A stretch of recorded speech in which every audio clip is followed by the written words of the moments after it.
nós começamos, introduzimos aí a questão da ressurreição. E só que a questão é a seguinte: nós tínhamos muito mais a falar ainda acerca desse tema, que é muito vasto, vocês sabem, vocês devem ter uma noção disso, claramente, né? Devido à experiência que vocês têm, digamos, em termos de espiritualidade, religiosidade, em termos de estudo do Tanakh. E nós desejamos, então, mais uma vez, essa semana, revisitar o tema. Discutimos ao longo da semana com vários amigos, né, com o Silvio, com o José Rodrigues, sobre a temática da ressurreição. Introduzimos novos materiais, inclusive no grupo, novos textos para o debate, etc. Então, tudo foi feito desta forma, guiando, levando vocês aí a mais, então, uma semana de estudo sobre a temática da ressurreição, ok? E aí, discutindo com amigos sobre esse tema durante a semana, nós então resolvemos dar continuidade, né, a essa temática. Só que hoje nós agregamos, como vocês perceberam pela chamada dos nossos estudos, agregamos dois pontos importantes, que é o Olam Haba e a Acharit Hayamim. O que é o Olam Haba? O Olam Haba é o mundo vindouro, né? E também o Acharit Hayamim, que é acerca dos últimos dias, dos últimos tempos. Nós não pretendemos de forma alguma esgotar esse tema, principalmente numa aula, digamos, que dura em média 2 horas, muito obviamente. Mas tudo aquilo que vocês tiverem curiosidade para saber ou para estudar conosco acerca dos últimos dias, últimos tempos, da escatologia judaica, no caso, de como vai se processar o Olam Haba, como se processa os últimos dias, os últimos tempos, profecias relacionadas, digamos, ao destino do mundo, né?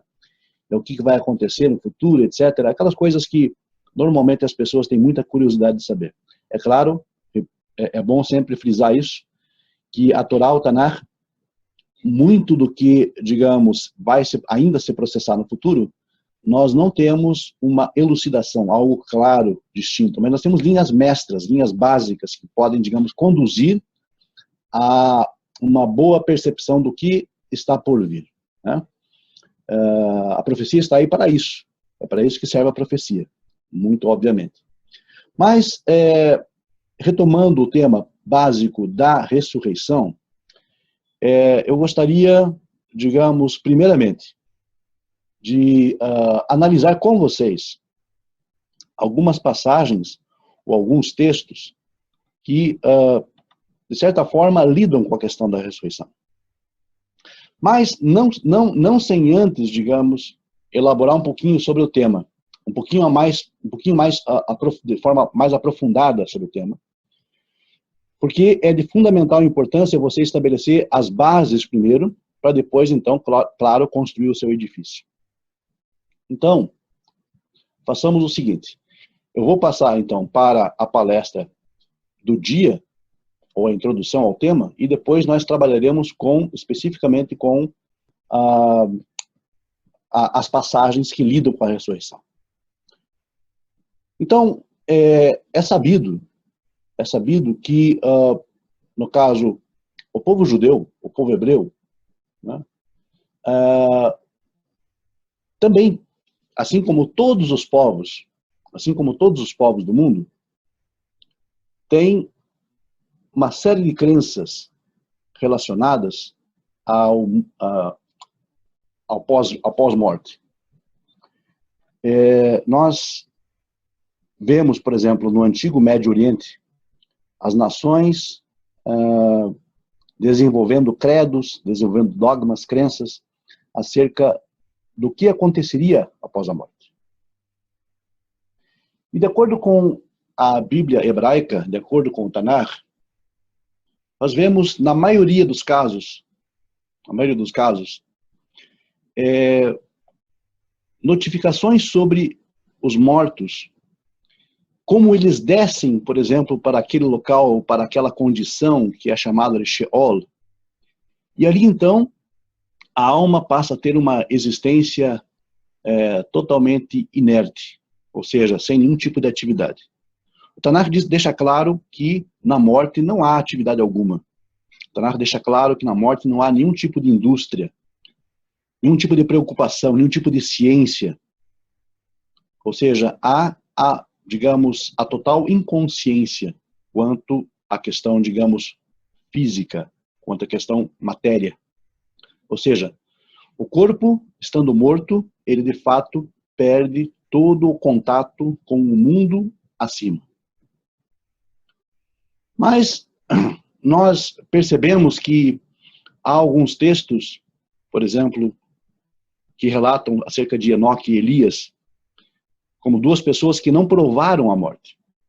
Enoque o Hanor, o texto deixa claro que ele não provou a morte, mas que Deus para si o tomou. E então ele teria, digamos, sobrepujado ao poder da morte. Claro que há muitas versões no judaísmo, ou muitas visões no judaísmo, que contrariam essa ideia, que diz que Hanor, na verdade, morreu justamente pelo fato de Deus tê-lo tomado para si. Então isso significaria que Hanor, o Enoque, morreu. Elias é um outro caso à parte, que também, aparentemente, não teria experimentado a morte. Ou seja, ele pôde escapar do Sheol. E esses dois personagens, curiosamente, tanto Hanor como Elias, o Eliahu, eles são mais tarde retratados como Malachim, ou seja, desfrutando de uma condição angelical diante de Deus, como Sandalfon e Metatron. Então, dois anjos que não aparecem, cujos nomes não aparecem na Torá, no Tanakh, mas na tradição nós temos amplas referências acerca deles, como pessoas que sobreviveram à morte e que então se transformaram, ou então de alguma forma são identificados com esses dois anjos, com essas duas potências angelicais nos textos da tradição. Muito bem. No livro de Jó, que é um livro profundamente filosófico, um livro de sabedoria, nós percebemos reflexões sobre a morte. Reflexões sobre a morte. E, a partir daí, nós vemos, então, o desenvolvimento de um credo acerca da ressurreição, de uma doutrina acerca da ressurreição. Algumas passagens aleatórias são extraídas, são tiradas da Torá e são aplicadas a esse contexto como, digamos, fazendo uma referência à ressurreição. E são essas exatas passagens que nós veremos logo mais com certos detalhes, a fim de que vocês possam, de certa forma, ter um esclarecimento melhor, um melhor esclarecimento sobre o contexto, sobre aquilo que elas querem realmente dizer. Bom, é preciso que se diga que no Tanakh, na Torá, nós não temos nenhum tipo, absolutamente nenhum tipo de referência explícita à ressurreição da carne. Absolutamente nenhum.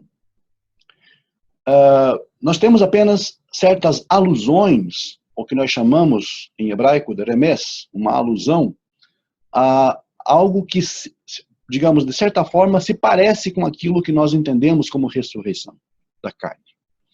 Ressurreição do corpo físico. Mas nós não temos nenhuma referência explícita, clara, que identifique, que diga realmente, olha, aqui é uma ressurreição dos mortos nos últimos tempos, nos últimos dias. Por essa exata razão, os sábios, ao longo da história judaica, eles elaboraram em cima desses textos, uns favorecendo a ideia de uma ressurreição da carne, outros desqualificando esses versos como referência à ressurreição da carne.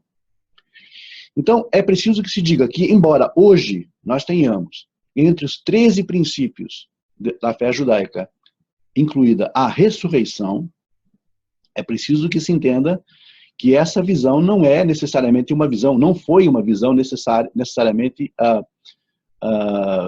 única no judaísmo. Há controvérsias em cima disso, né? Há sábios que falaram a favor e há sábios que falaram contra. Porém, a doutrina da ressurreição se tornou parte central do pensamento judaico e hoje em dia é, digamos, mantida universalmente como um postulado da fé judaica, certo? Então, por assim dizer, nós percebemos que há contradições no pensamento Ou seja, não é algo muito claro, não é algo muito explícito, não é algo muito elaborado. Daí a dificuldade. Nós vemos, por exemplo, as religiões não monoteístas, né, muito preocupadas com a questão da ressurreição. Notoriamente, o cristianismo é uma religião muito preocupada com a questão da ressurreição. A ressurreição é uma doutrina central para o cristianismo. Mas não é necessariamente assim para o judaísmo. Tanto é que o Maimônides, o Rambam, fez questão de colocar esse princípio como o último princípio dos 13, para mostrar, digamos, em relação de importância, né, esse mandamento como o último, esse princípio como o último, para mostrar, digamos, que ele é, sim, um princípio judaico, um princípio da fé judaica, mas não é, por assim dizer, o mais importante, o mais vital. Já as bases da outra religião, ela se constrói em cima da ressurreição. Por quê?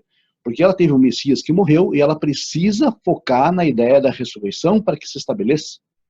E também da ressurreição daqueles que seguem este Messias. Daí, então, o foco central na ressurreição. A preocupação central do cristianismo é a ressurreição. Já não é a nossa. Não é a nossa. Judeus e não judeus monoteístas creem sim na ressurreição. É preciso que se diga, se deixe claro isso. Nós cremos sim na ressurreição. Porém, a nossa visão de ressurreição, ela é bastante diversa, bastante diferente daquela que as religiões ensinam. E isso é importante que se note, importante que se observe. Tá? Nós, digamos, não entendemos que as pessoas vão ressurgir dos seus túmulos fisicamente e que passarão a ter uma vida, a gozar uma vida eterna, seja aqui na Terra, seja, digamos, no céu, em algum lugar, como as religiões ensinam. Nós não ensinamos dessa forma. Quero deixar claro para vocês o seguinte, que o Rambam, em suas epístolas, em suas cartas, e o Rambam, em seu Mishneh Torah, deixa claro isto, que essa ideia de uma vida física sobre a Terra, uma vida eterna física sobre a Terra, depois de uma ressurreição dos cadáveres das pessoas mortas, isso não faz parte do pensamento judaico. Aonde você encontrar esse tipo de ideia entre judeus, é sinal que esse judeu foi influenciado pelo cristianismo. Que fique isso bem claro. Por quê? Porque o Rambam, que é o principal, simplesmente a pessoa, o sábio, que codificou todas as leis da Torá em seu Mishneh Torah, e explicou a Torá, e é universalmente aceito, o Rambam, na sua carta sobre a ressurreição, ele deixa claro que não existe uma ressurreição corpórea. Não existe uma ressurreição corpórea. Não esperemos, então, viver para sempre na Terra em corpos, digamos, em corpos modificados, ainda que corpos físicos. Não esperemos isso. Porque isso não faz parte do pensamento judaico. Isso não faz parte do pensamento lógico, não faz parte da racionalidade. Isso contraria a natureza. Contraria absolutamente a natureza de forma cabal. E ainda mais, contraria uma lei eterna da natureza. Por assim dizer, então, as religiões, elas tentam alterar as leis naturais, elas tentam, de alguma forma, alterar as leis que Deus criou. O Rambam diz que no Olam Rabá, no mundo vindouro, essas leis não serão jamais alteradas. Ora, se não serão jamais alteradas, qual é a expectativa que nós temos com relação a este mundo e com relação a esta carne, com relação a esse corpo físico? Nós não podemos alimentar falsas esperanças de que viveremos fisicamente nesta terra, experimentando os mesmos prazeres, os mesmos, tendo as mesmas percepções sensoriais, comendo, bebendo, nos reproduzindo, ou seja, exatamente como continuamos hoje, só que daí por uma eternidade afora. Isso é absolutamente irracional. Isso não faz parte do processo natural das coisas. Do processo natural das coisas criadas, de seres compostos que foram criados para ter começo, meio e fim. Nós não temos nenhuma vantagem sobre os demais animais e sobre toda a criação nesse aspecto. Nós não temos vantagem alguma nesse aspecto sobre nenhum animal, porque o nosso processo é exatamente o mesmo: nascimento, vida e morte. Não devemos esperar então, esse tipo de, ressurreição para uma vida eterna física. E o Rambam parece algo paradoxal, porque ele colocou nos 13 princípios como último princípio o princípio da ressurreição.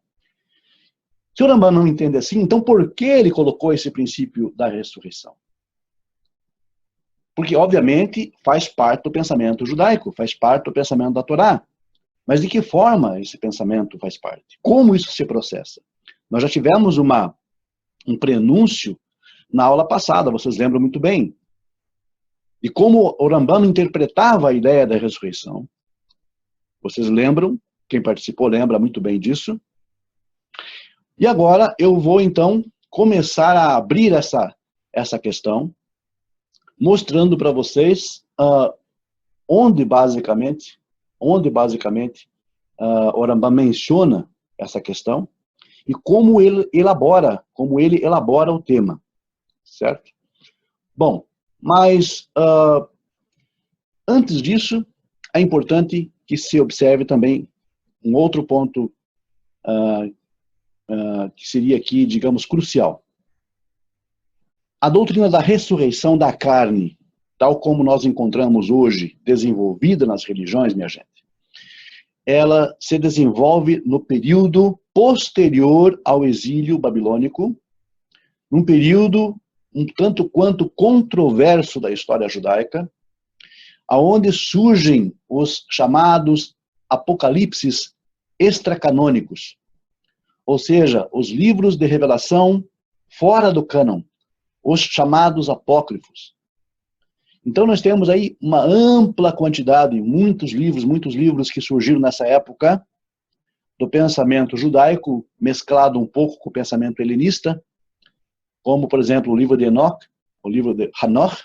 O livro de Enoch, então, que é talvez muito conhecido de vocês, alguém que já estudou sobre isso, no período, digamos aí, posterior ao exílio, né, e entre o exílio e a destruição do segundo templo.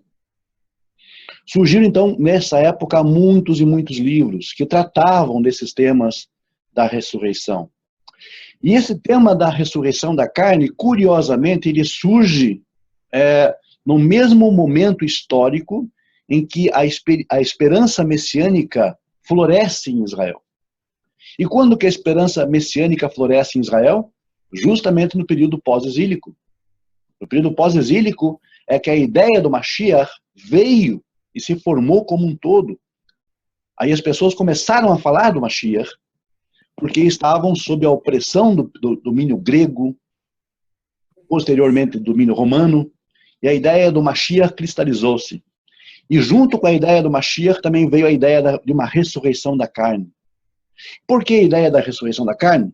Porque muitas pessoas, vejam bem, muitos judeus piedosos tinham morrido nas lutas contra o domínio grego.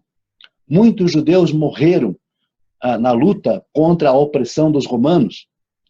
Então, essa ideia de uma ressurreição da carne foi como se fosse uma cura para a dor daquelas pessoas que esperavam um dia rever os seus entes queridos, que lutaram, que tombaram mortos na batalha contra esses exércitos, etc. Então, foi exatamente nesse momento de opressão e de tirania dos poderes que dominavam o povo judeu, é que a ideia da ressurreição, de uma ressurreição da carne, floresceu. E depois foi passado isso para os livros não canônicos. E depois isso influenciou, impactou o pensamento judaico, que também desenvolveu a ideia da ressurreição.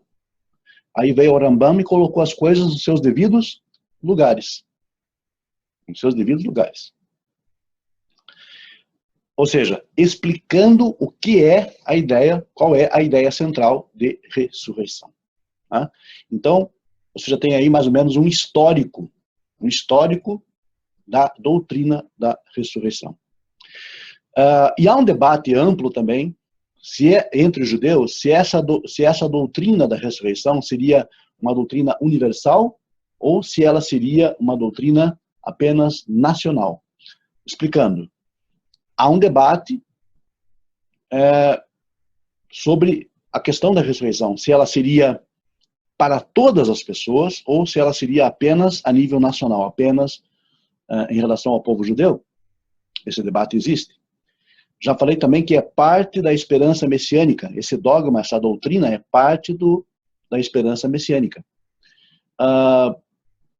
E nós temos, então, a discussão, ou muitas discussões, se isso deveria ser incluído como um credo judaico, né?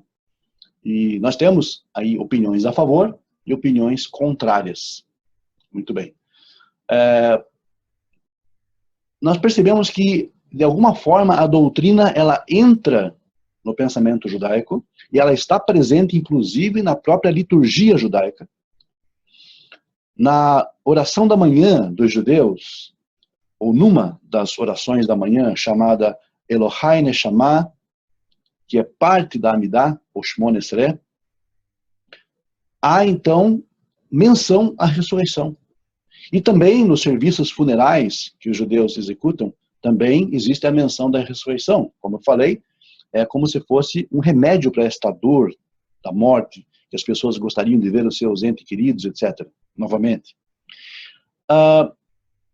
Nós sabemos, então, que o Rambam colocou ele como o 13º princípio, e o Saadia Gaon, um outro sábio medieval que viveu no século X, ele, no seu livro Emunot Vedeot, ele declarou que o credo, a crença na ressurreição, como algo fundamental.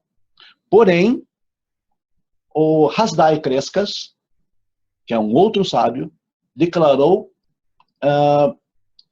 que essa é uma doutrina judaica, mas não é um ensinamento fundamental. Veja bem, não é um ensinamento fundamental. E o Yosef Albo também adota o mesmo princípio. Então,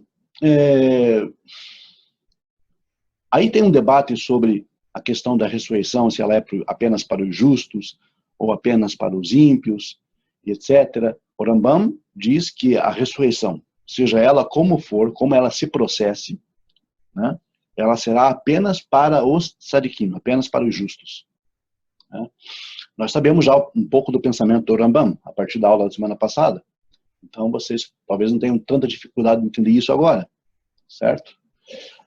E na sua carta sobre a ressurreição, o Rambam especifica como isso se processa. Né? No tratado sobre a ressurreição, o Ma'amar Techiyat Hametim, do Rambam, ele explica como a ressurreição se processa e como ele entende essa doutrina. Ok? Então, nós vamos agora passar aqui para eu quero compartilhar minha tela com vocês.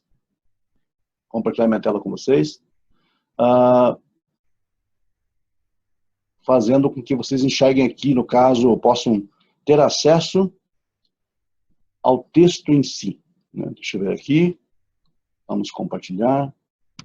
Desktop. Ok.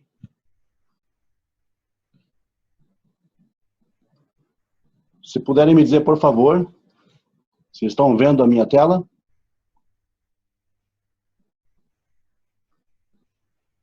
Perfeitamente, João. Ok, muito bem. Gente, isso aqui é um dos tratados do Rambam, do Maimônides, e ele chama-se Hilchot Teshuvah, as leis da Teshuvah, as leis do arrependimento, as leis da conversão, as leis do retorno. E nesse tratado, que é parte do Mishneh Torah, o Rambam diz aqui, no 3, que é a letra Gimel, que vocês estão vendo aqui, a Mishnah 3, ele fala assim: Haolam haba en bo guf ugediah, ela nafshot hatzadikim belevad, belo guf ki malachei hasharet. Ou seja, no mundo vindouro, Haolam haba, Em Boguf, ou seja, não há corpos, não há corpos. Gente, no mundo vindouro não há corpos. O Geviá, e nem fisicalidade. Ela nafshot hatzadikim belevad, mas sim apenas as almas dos justos tão somente. Ou seja, apenas as almas dos justos. Nafshot tzadikim, hatzadikim. Veja, não há corpos e não há fisicalidade. O que o Rambam está falando? Que no mundo vindouro não existe formas corporais, formas físicas. Não existe corpos, não existe fisicalidade, mas apenas as almas dos justos. Será que precisamos de algo mais claro do que isso? Muito bem. Bom, e na sequência ele diz, Beloguf, que Malchei Hasharet, ou seja, sem corpos, como os anjos ministrantes. Como os anjos ministrantes. Ou seja, o Rambam entende o processo da ressurreição e a vida no mundo vindouro como uma vida ausente de condições físicas. Mas será uma vida, digamos, semelhante àquela dos anjos, que são apenas princípios de energia metafísicas. Ou seja, não há absolutamente nada de físico no mundo vindouro. Muito bem. Segue aqui então. Hoil ve'en bo geviot. En bo lo achila ve'lo shtia ve'lo davar mikol hadevarim shegufot bnei ha'adam tzrichim lachem ba'olam hazeh. E ele continua dizendo que não há, então, fisicalidade nesses corpos. Não há, então, a necessidade de comer, achilá, e nem a necessidade de beber, shtiá. Então, se alguém espera comer frutos, né, de árvores frondosas no Jardim do Éden, no Gan Eden, se alguém espera comer, digamos, manjares, né, deliciosos no mundo vindouro, uma mesa cheia de frutas e verduras, e toda a família reunida, né, como aquelas gravuras que a gente vê, que as religiões por aí colocam, né, no paraíso, né, isso é absolutamente ilógico, insano, absurdo. E também não há shtiá, não há bebida, você não há necessidade de beber, ou seja, então não espere beber água, beber vinho, né? Não teremos os vinhos maravilhosos do Éden, né? Não, isso é absolutamente uma fantasia, isso não existe.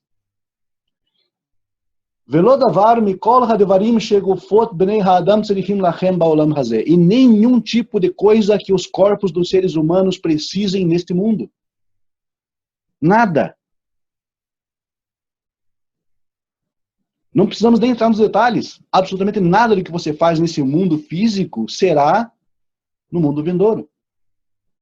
Então, não tenhamos falsas esperanças com relação a isso, porque, digamos, o que a razão fala, o que a halakha fala através do Rambam é muito claro. Não precisamos aqui filosofar em cima disso, certo? Bom, mas nós temos um trabalho muito grande agora, que é justamente tentar explanar alguns textos que talvez estejam em conexão com a ideia da ressurreição e que tenham sido mal interpretados ao longo das gerações. Vamos ver então alguns textos aqui. Eu vou, mais uma vez, colocar a tela para vocês e passar agora para o livro do profeta Isaías. Muito bem. Livro do profeta Isaías, aqui no capítulo 26, verso 19. Olha só. Verso 19. Muito bem. E o verso 19 diz assim: Riu metecha nevelati yekomum. Hakitsu veranenu shochnei afar ki tal orot alecha va'aretz refaim tapil.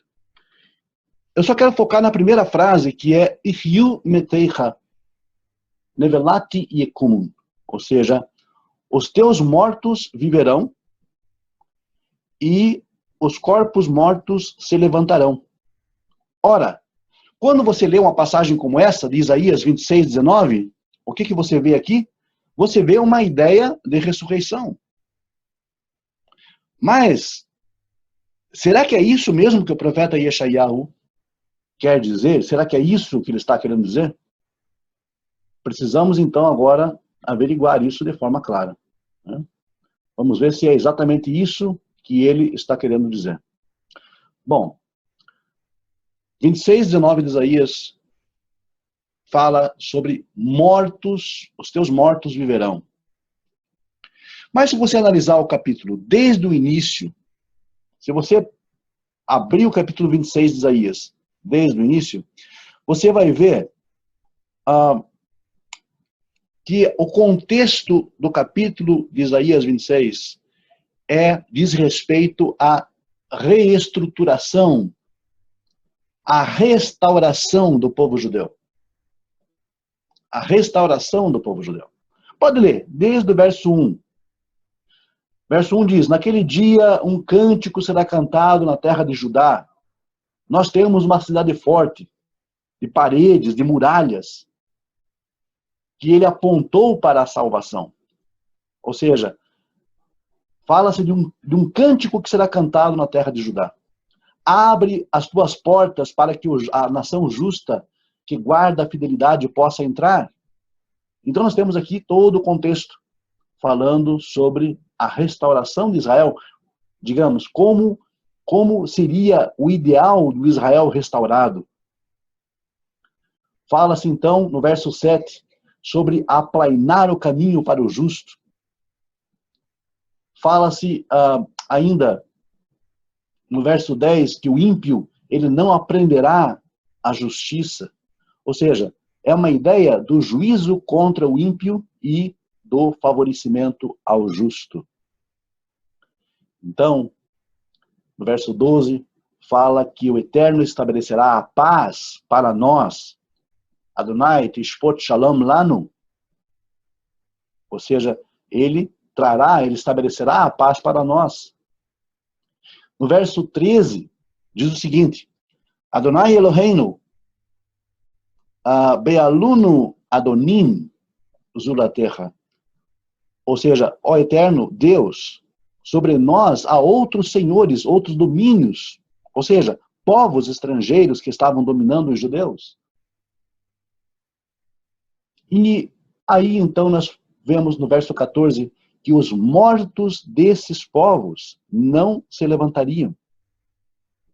Ou seja, essas nações que dominavam sobre o povo judeu, elas seriam destruídas e jamais se levantariam novamente. Jamais seriam restauradas novamente.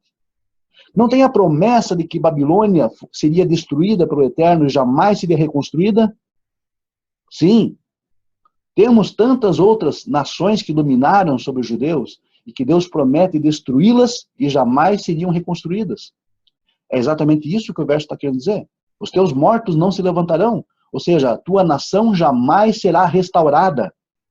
Jamais será restaurada. Babilônia, especificamente aqui.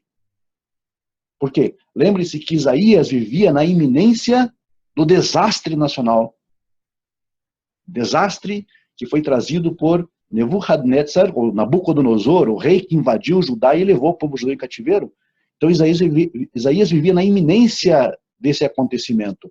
Mas ele profetiza que os cadáveres, ou seja, os mortos, a Babilônia em si, ela não se levantaria por ser inimiga de Deus, por ser inimiga do povo judeu. Porém, no verso 19, nós vemos que os mortos, então, dos judeus se levantariam. Mas o que seria um morto levantar-se entre os judeus? Seria exatamente a restauração da sua terra. A restauração da sua terra. O verso 20 fala para que as pessoas se escondam por um momento e que elas deixem passar, então, a ira, a indignação. Né? Porque no verso 21, Deus vai visitar, então, a iniquidade dos habitantes da terra. Ou seja, a nação que trouxesse prejuízo para os judeus iria sofrer nas mãos do Eterno. Ou seja, seus mortos não ressuscitariam, não se levantariam. Jamais a nação babilônica seria novamente restaurada. Porém, os judeus se levantariam do pó da terra, metaforicamente falando, e reconstituiriam a sua nação. É exatamente isso que o contexto, quando lido, a passagem, quando lida em contexto, mostra, e não uma necessária ressurreição de mortos. Muito bem. Ainda eu quero analisar com vocês Daniel, capítulo 12. Por favor, mais uma vez, vamos aqui para o compartilhamento de telas.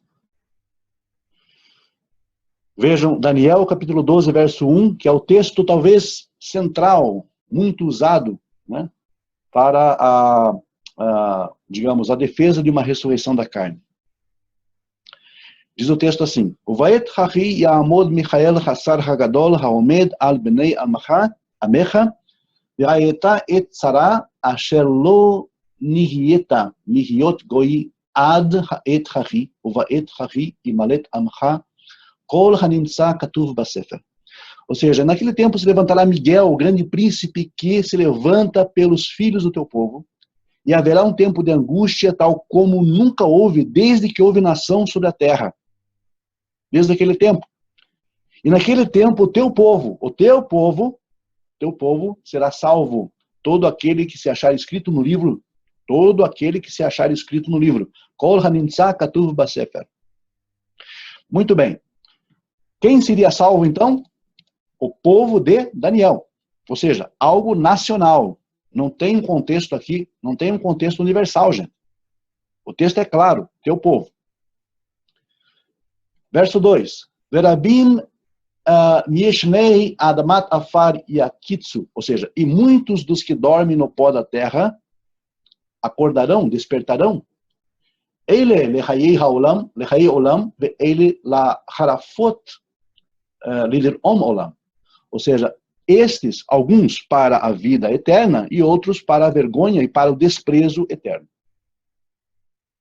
Bom, aqui parece muito claro que haverá uma ressurreição depois que os judeus passarem por um período de controvérsias, um período difícil. Ok? Mas será que é uma ressurreição física? Primeiro ponto. Se for uma ressurreição física, apenas os judeus estarão incluídos nela, porque o verso 1 deixa claro, todos do teu povo. O teu povo será salvo, todo aquele que se achar escrito no livro. Qual era o povo de Daniel? Será o brasileiro, o americano, o russo? Será o cigano? Será o polonês? O chinês? Qual povo é o povo de Daniel? Obviamente é o povo judeu. Então, isso seria absolutamente, essa ressurreição, se fosse ela física, seria absolutamente excludente. Nenhum de nós aqui ressuscitaríamos então, porque nós estaríamos incluídos no povo de Daniel. Primeiro ponto. Segundo ponto. O texto, no verso 2, acompanhem comigo, diz, e muitos, verabim, muitos não significa todos.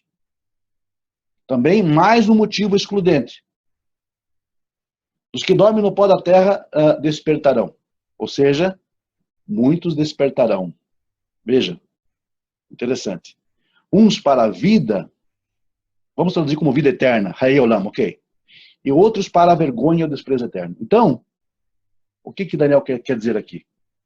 Será que isso é realmente uma ressurreição? Se for, por que então uns seriam para a vida e outros iam ressuscitar para a vergonha e desprezo eterno? Não faz sentido. Se houvesse uma ressurreição física para a retribuição, essa ressurreição física para a retribuição só deveria ser para os justos. Não haveria lógica em se ressuscitar fisicamente alguém para depois condená-lo novamente. Até porque a morte já é, por assim dizer, o encerramento dessa questão. Nós não temos mais questões a partir da morte. A morte não há arrependimento. Na morte não há indústria. Na morte não há pensamento. Na morte não há conversão. Na morte não há nenhum tipo de pensamento, ou seja, não faz sentido. É claro que o profeta aqui está querendo mostrar o seguinte, que muitos dos judeus, eles seriam trazidos de volta para a sua terra. Muitos que dormem no pó da terra, estão mortos, se levantariam novamente. Seriam levados para a sua terra. Agora, outros, apesar de estarem restaurados, de terem a possibilidade de vir para a sua terra, se renegariam, não desejariam vir. Vocês sabem que tem muitos judeus hoje na diáspora que vivem, digamos, nas nações e não querem saber de voltar para Israel, não querem saber de morar em Israel. Esse é o foco aqui. Os judeus que não querem cumprir o mandamento de Yishuv Ba'aretz. Yishuv Ba'aretz é um mandamento, é uma mitzvah da Torá, que ordena os judeus a habitarem na terra de Israel. Todo e qualquer judeu deve habitar na terra de Israel. E o judeu que depois da restauração de Israel não quer morar na terra de Israel, está incluído nesses aqui, que foram ressuscitados, ou seja, entre aspas, e que não desejam morar, não desejam vir a Israel, ou seja, não desejam habitar na terra que Deus deu aos seus pais. Esses são, então, ressuscitados para a vergonha e o desprezo eterno. E os demais, ressuscitados, então, para a vida eterna. Porque eles estão lá lutando pela terra, eles estão lá defendendo a terra que Deus deu aos seus pais. Então, isso aqui é algo de âmbito puramente nacional. Absolutamente nacional.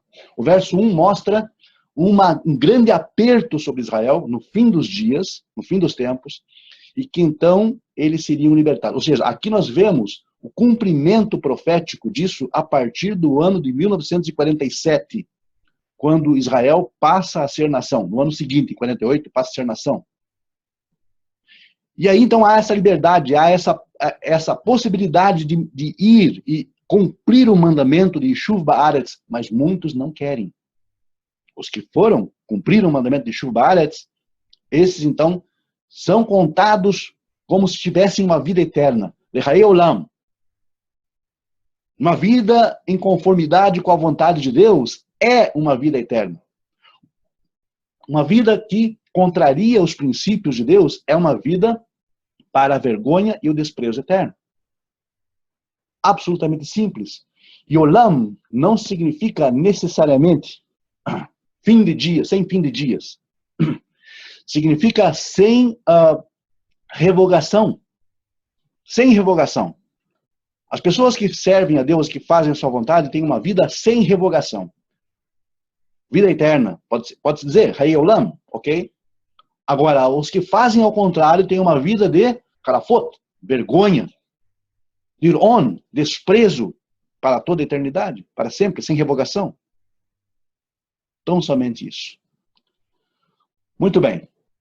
Temos ainda um outro texto em que aparentemente a ideia é de ressurreição. Vamos ver aqui se eu consigo compartilhar com vocês ainda. Eu vou ter que sair dessa tela para poder compartilhar melhor com vocês. Vamos ver aqui. É o livro de Jó. Ok, muito bem.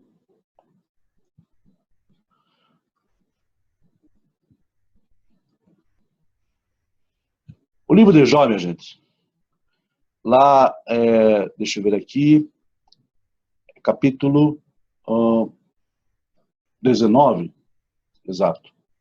Capítulo 19, verso 25. Muito bem. Capítulo 19, 25 de Jó, que é um livro profundamente filosófico, vocês sabem, ele diz assim, Vani yadati goali hai, e eu sei que o meu Redentor vive, va'acharon alafar yakum, e por último se levantará sobre a terra. Ve'acharori nikfuzot mibsari echze Elohá. Ou seja, e quando, depois que a minha pele for destruída, então fora da carne eu verei a Deus. Então fora da carne eu verei a Deus. Olha só que interessante. Essa expressão específica aqui, o mibsari, que é fora da carne e da minha carne, erze Eloá, ou seja, eu terei visão de Deus.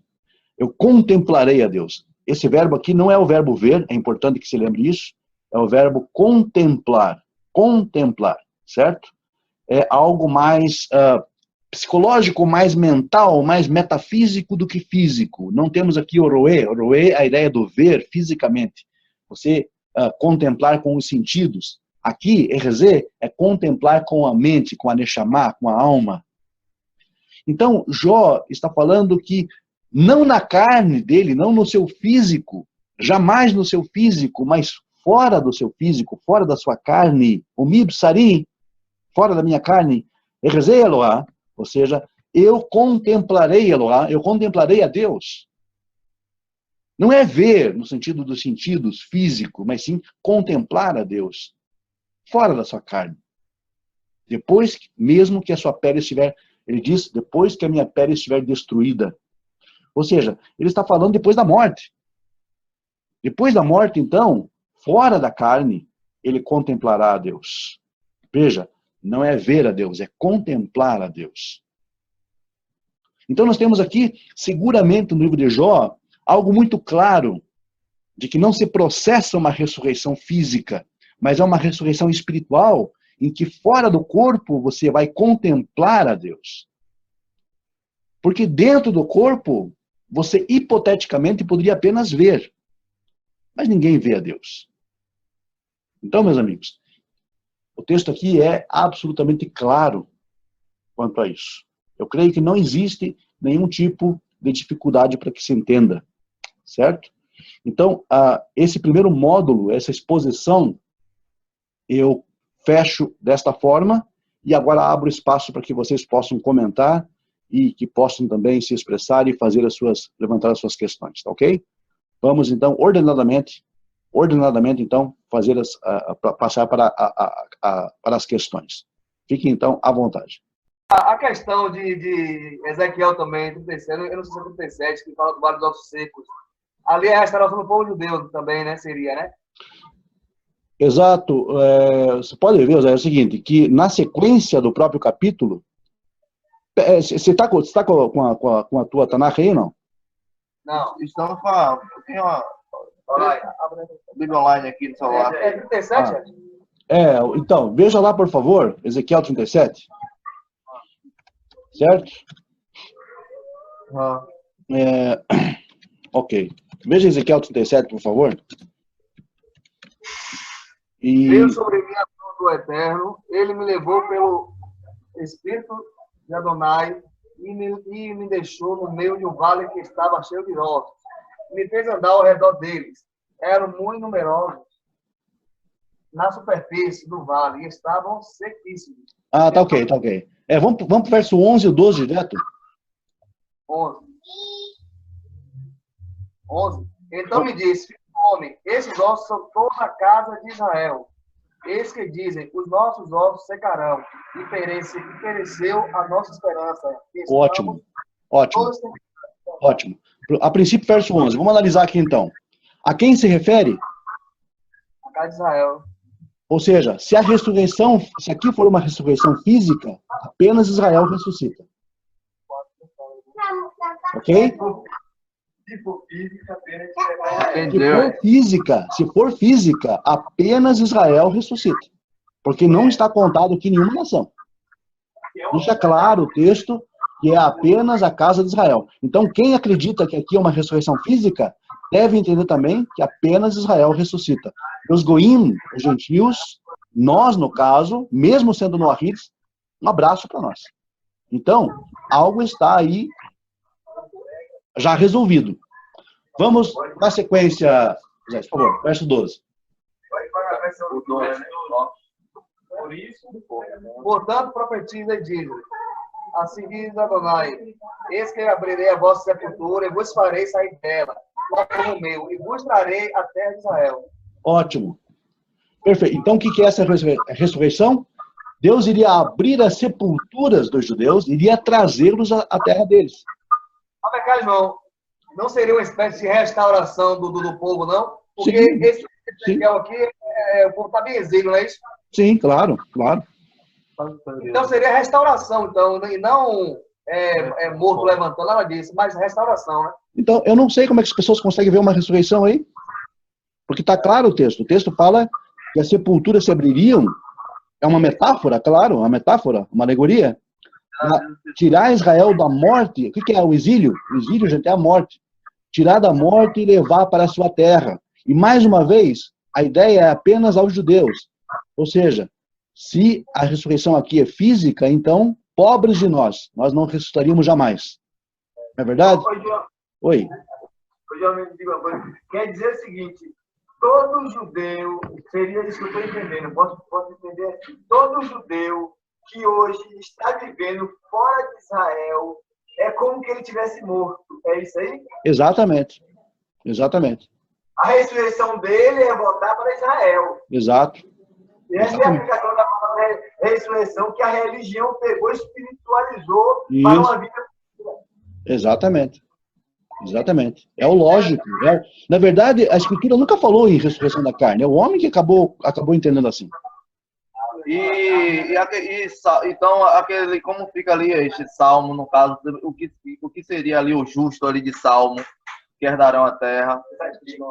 Salmo 37, 29. 37, 29. Vamos ler então?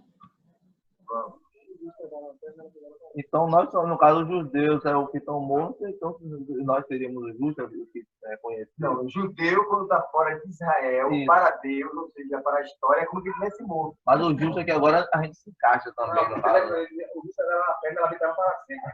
Mas Deus até... Vamos ver o que eu vou dizer. 37, 29. Ok. Tzadikim Hirshu Aretz, os justos herdarão a terra. Ishkenu La'ad Aleira, habitarão para sempre nela. Muito bem, muito bem. O que acontece aqui é o seguinte, quando, e fala também mais uma vez, no verso 34, que o justo herdará a terra e o ímpio será cortado dela. Pode ver lá, será cortado dela. Mas o que acontece aqui é o mesmo caso. O mesmo caso. Por quê? Porque o contexto do Salmo 37 é justamente um salmo que, como se fosse uma reclamação contra os inimigos de Israel, do povo de Deus, do povo judeu. Davi, no caso, é um guerreiro, vocês sabem disso, o salmo é dele aqui, né? Então, o que acontece? Ele fala dos ímpios, dos malignos, que seriam desraigados da terra e que os justos habitariam nela. E quando Davi fala de terra, ele não está falando do planeta Terra, ele está falando da terra de Israel. Ele não foca no planeta, ele foca na terra de Israel. Então, a ideia dele é o seguinte, o ideal divino é que o justo more na terra, e que herde-a para sempre. Qual foi a ideia que Deus teve quando ele passou a terra para Abraão? Para que a sua semente, que fosse uma semente justa, pudesse habitá-la para sempre, não é? Herdá-la para sempre. Mas não está falando do planeta aqui. Mais. Então, é preciso que se contextualize, primeiramente. Então, verso 20 fala da destruição dos ímpios. Verso 21 continua ainda falando que o ímpio ele empresta e não paga, que o justo opera de forma graciosa, etc. Ou seja, o justo aqui no contexto é aquele que faz a vontade de Deus, de acordo com o âmbito da Torá, de acordo com o âmbito do judaísmo, da fé judaica. Ou seja, é apenas um contexto nacional. Não é um contexto universal. Ô, João, então, esses ímpios aí que Davi está mencionando, seria, no tempo dele, seriam os amalequitas, né? Os amonitas, os filisteus. Isso, exatamente. Todos foram exterminados, é isso? Todos foram, exatamente. Mas Israel permaneceu. Você vê que, digamos, nos tempos de Davi, ele conquistou todas as nações ao redor, não foi? Desraigou Moabe, etc., bateu, digamos, muitas nações, venceu muitas nações e deixou, digamos, a terra apenas para o povo judeu, apenas para o povo de Israel. Ou seja, mas ele entendia que a herança da terra era para ser realmente apenas para os justos. Os justos legitimamente herdariam a terra de Israel. Então, somente. Não está falando do planeta aqui. É importante, né? João, agora eu quero te perguntar, Zé, deixa eu perguntar aqui, para tirar a atenção do Zé. Como se encaixa aí o justo e o monoteísta, no caso, o monoteísta que não é judeu, se encaixa onde aí? Aqui não se encaixa, isso aqui não é para ele. Não é para o... Não é para o não-judeu. Pronto, então, a nação entra onde no mundo vindouro? As nações? Sim, o justo. Nós vimos, veja bem, acabamos de ver agora que não existe corporalidade no mundo vindouro, não existe corpo. Ou seja, na morte, o mundo vindouro já é após a morte. Ou seja, todos herdarão o mundo vindouro, todos os justos, mundo vindouro, Olam Rabá, não a terra. Não a terra. Quando fala de terra, no contexto da Torá, está falando da terra de Israel. Percebam? O mundo vindouro, no contexto da tradição judaica, todo justo terá digamos, um direito no mundo vindouro. Vocês lembram que o Maimônides diz, o Rambam diz, Kol umot ha'olam yesh lachem chelek la'olam haba, Kol hasidei umot ha'olam yesh lachem chelek la'olam haba. Ou seja, todo justo dentre os povos do mundo terão um pedaço, terão uma porção no mundo vindouro. Pronto. Ou seja, não estamos excluídos do mundo vindouro, mas esse contexto do Salmo não se aplica a nós. Deixa eu te fazer então uma pergunta. Então essa porção que todo ser humano justo tem no mundo vindouro seria a consciência das suas obras ou seria como assim, como fica isso aí? A carne não ressuscita, não vai ressuscitar. O pensamento não vai continuar, a consciência, nada vai continuar. Nada físico. Como seria essa porção aí, João? Pode explicar? Essa porção, na verdade, assim, nós não temos muita noção do que seria isso. Temos apenas linhas mestras. Por exemplo, o livro de Jó, acabei de ler agora, fala que fora da minha carne, veja bem, fora da minha carne eu contemplarei a Deus. Não é? Jó fala isso. Fora da minha carne eu contemplarei a Deus. Ou seja, fora da minha carne eu desfrutarei da presença de Deus. E se eu desfruto da presença de Deus, vejam bem vocês, o que mais eu preciso de explicação?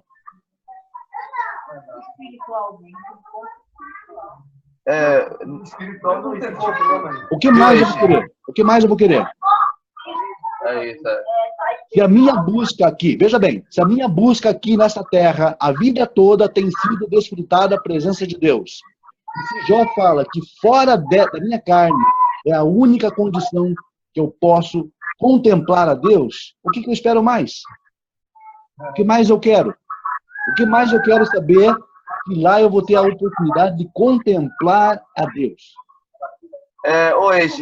Preciso de alguma coisa mais?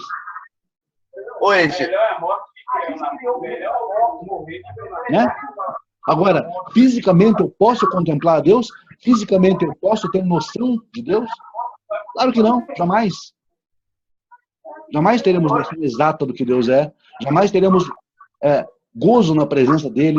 Jamais poderemos contemplar, jamais poderemos estar em contato, na companhia dele, enquanto seres físicos. Jamais. Ô, João, rapidinho. Então, que Eclesiastes, é Salomão que escreveu Eclesiastes, eu acho, né?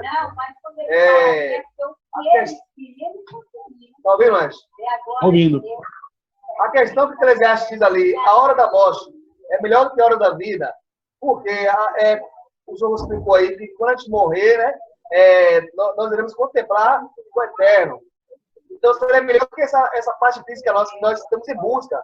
Como o Zé disse, buscar e tentar reconhecer, né, o eterno, que não sabe nada tudo ainda. Né? Aí está em busca. Uhum. Quando a gente morrer, a gente já vai contemplar aquela busca que sempre buscou. Perfeito. Pronto. A hora da morte, na verdade, se você olhar por esse prisma do que o Tanakh diz, ele realmente é melhor que a vida. Né? A vida deve ser vivida intensamente, deve ser vivida, digamos, dentro daquilo que o Eterno nos concedeu, das bênçãos que Ele nos concede, daquilo que Ele nos dá, a família, o amor ao próximo, o amor entre o casal, o amor com os filhos, o amor com o próximo, viver em sociedade de forma justa, honesta. Mas o objetivo da nossa vida, o objetivo de estarmos aqui, não é exatamente este. O objetivo é atingirmos novamente essa consciência de contemplar o Criador. Contemplar o Criador. Veja, não estou falando em ver o Criador, gente. Estou falando contemplar o Criador. É uma outra história. Mas se eu digamos, na minha passagem para o Olam Rabá, eu vou ter a oportunidade de estar na presença, vamos colocar assim, de Deus. Ou de estar, digamos, de poder contemplar Deus, como diz o texto de Jó, claramente no hebraico fala isso, fora da minha carne eu contemplarei a Deus. O que mais eu quero? Que resposta mais eu procuro? O que mais eu poderia perguntar? Eu vou querer comer, beber, dormir na presença de Deus? Eu posso contemplar a Deus, eu quero comer, beber e dormir? Eu quero ter relações sexuais? Eu quero me divertir, eu quero tomar vinho, eu quero comer pão, eu quero comer fruta, eu quero beber da água do Éden. O que eu quero mais? Se eu estarei na presença de Deus. Desejar o que a gente tem. O que mais eu posso querer da minha vida? O que mais eu posso querer da minha eternidade? A minha busca, a vida toda foi essa. E quando eu chego lá, por exemplo, eu quero comer, beber e dormir. E ter asinha e tocar harpa. É isso que eu quero. A questão é a mudança de realidade, né, João? Né? A mudança de Totalmente. realidade. Mudou? Exatamente, Beto. Exatamente. Sim, agora vai entender Você mais. vive uma realidade que você consegue se relacionar com ela através dos 5 sentidos. Da visão, da audição, do olfato, do paladar.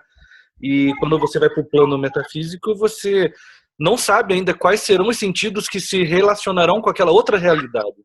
Né? Agora, Nós não temos noção de como seja. Né? Ninguém viveu lá e voltou para dizer, lá não é mais esse sentido, o sentido lá é outro, a forma de se relacionar com aquela realidade é outra. Então ninguém voltou para dizer, a gente não sabe como que é. Mas, de fato, não serão mais os mesmos, né? As mesmas vontades, os mesmos desejos, as mesmas necessidades. Né? Exato, Beto. Isso é até, digamos, a própria lógica, a própria racionalidade diz isso. Né? Porque nós vamos deixar esse corpo. Nós vamos deixar esse corpo, digamos, físico lá, nessa nova realidade, nesse novo nível de realidade. Absolutamente. Nosso corpo Ô, João. é físico, né? Silvio? Ô, João, mas o homem, ele também se engana porque ele quer, né? Porque no verso 19 de Eclesiastes 3, diz o seguinte: o destino do homem é o mesmo do animal, o mesmo destino os aguarda. Assim como morre um, também morre o outro. Todos têm o mesmo fôlego de vida, o homem não tem vantagem alguma sobre o animal. Nada faz sentido. É que o Coelho aqui está falando sobre a questão física mesmo. Fisicamente, qual é a vantagem nossa sobre o animal se nós morremos? Né? Sim. Ô, João, agora eu te pergunto, e com relação, ô Zé, João, às pessoas más, as pessoas que não guardam os mandamentos, após a morte, no caso dele aí, eles simplesmente não passarão para este plano de existência, para esta outra realidade. Ou seja, Neshama, o aspecto da alma, esse registro, por assim dizer, ele não passará para o Olam Rabá, simplesmente. Mas não é, digamos, um sofrimento eterno, não é uma perdição eterna, não é um fogo eterno, nada disso. Simplesmente não passa.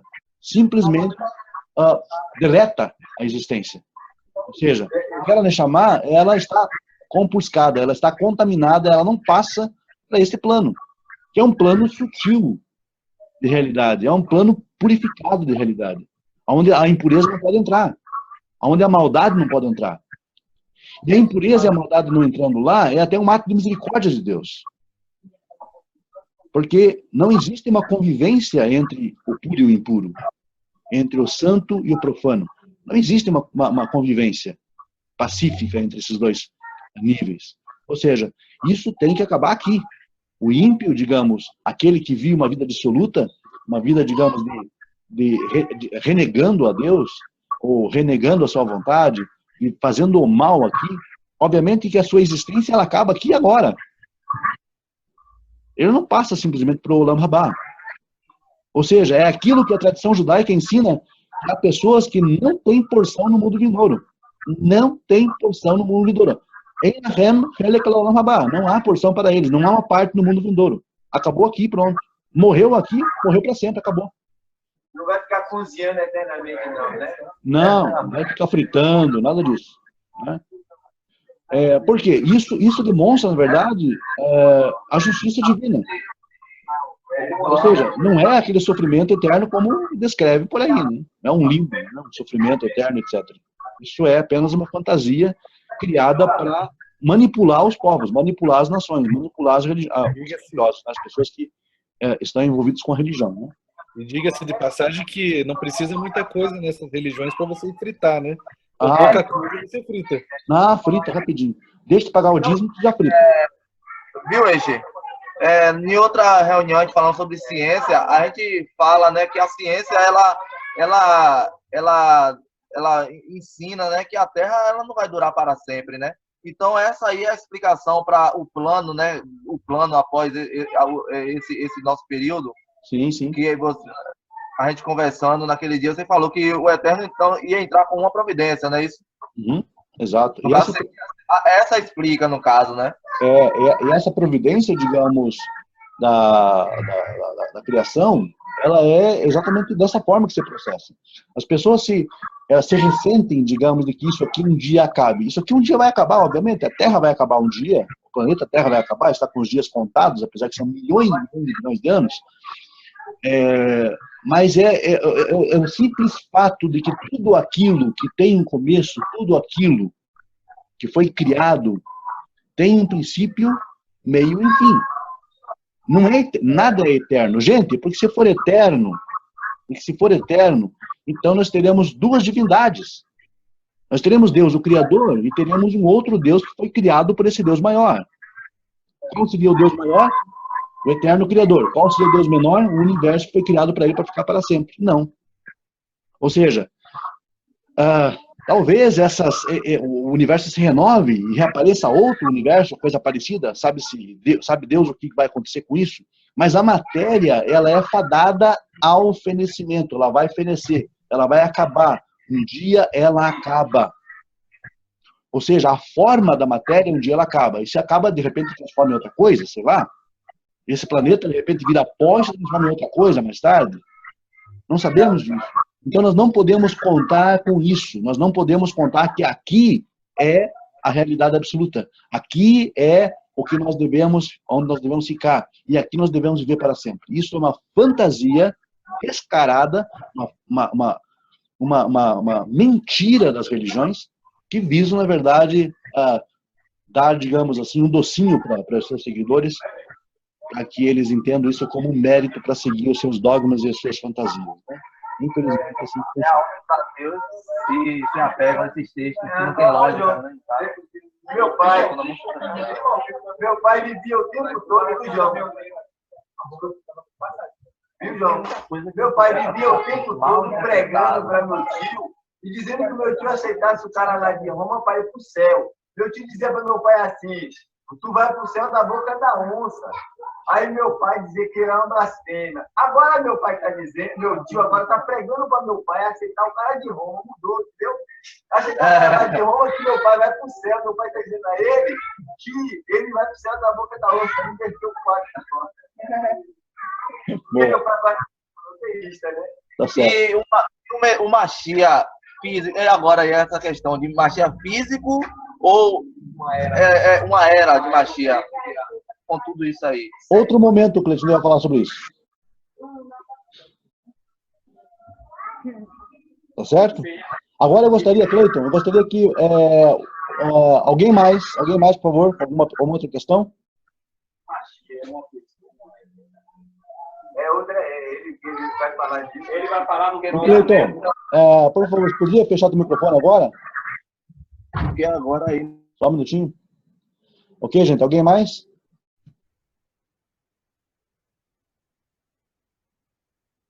Primeiro, eu quero pedir desculpa porque minha esposa está acamada, então ela está deitada aqui. E a gente está muito interessado em questão dos estudos, isso é importante para nós.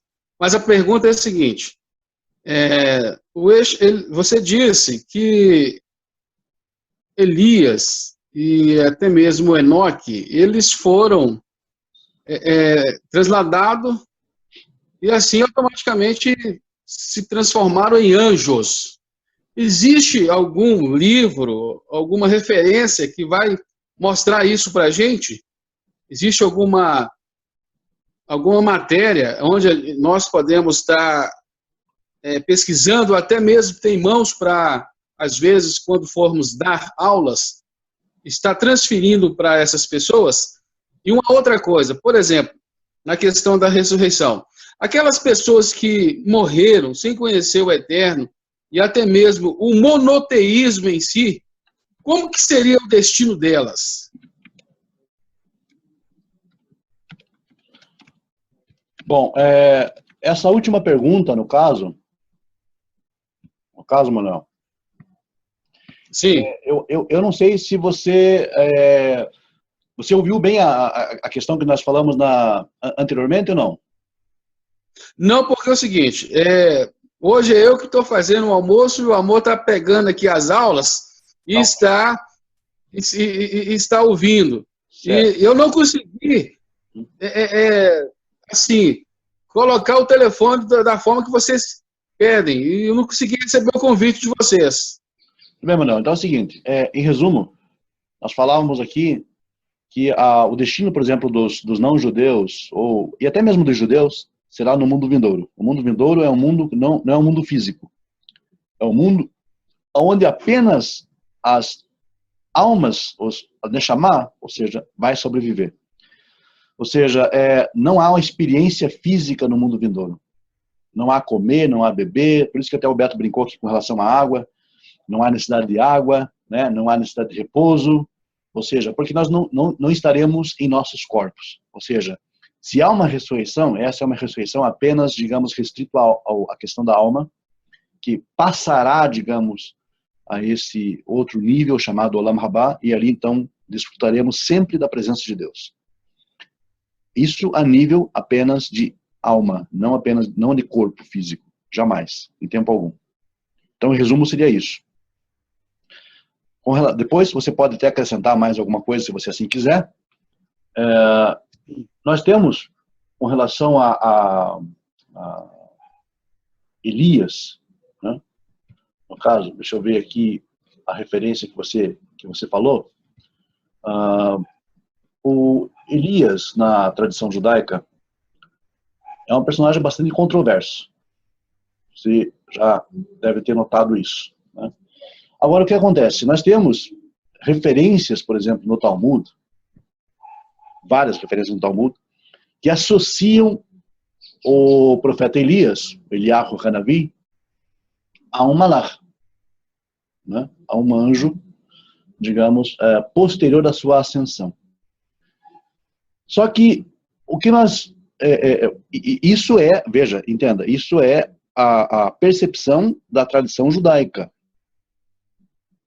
A tradição judaica. Confere com Isaías, por exemplo, e também o Malachi, quando fala enviarei o meu malach, o que seria mensageiro, também pode estar enquadrado dentro desse contexto de ser o anjo. É por isso que, justamente embasado em Malachi, no profeta Malaquias, que a tradição judaica dá a entender que ele é um malach. Entendeu? É a partir desse texto. Esse exato texto que você citou, profeta Malaquias. Porque como enviar? Enviar da onde? Né? Aí a tradição associou. Enviar, digamos, de outra realidade, né? A realidade de mundos superiores, que viria então Elias anunciar a vinda do Mashiach, né? Isso é uma dedução a partir desse texto. Tá? Claro, isso é uma tradição, não quer dizer que você seja obrigado a entender assim dessa forma, porque há outros pontos de vista judaicos que não subscrevem a isso. Entendeu? Aí é uma coisa muito pessoal. Ou você entende assim ou não entende assim. O judaísmo não tem esse dogma de dizer, não, ou Elias é um anjo, pronto.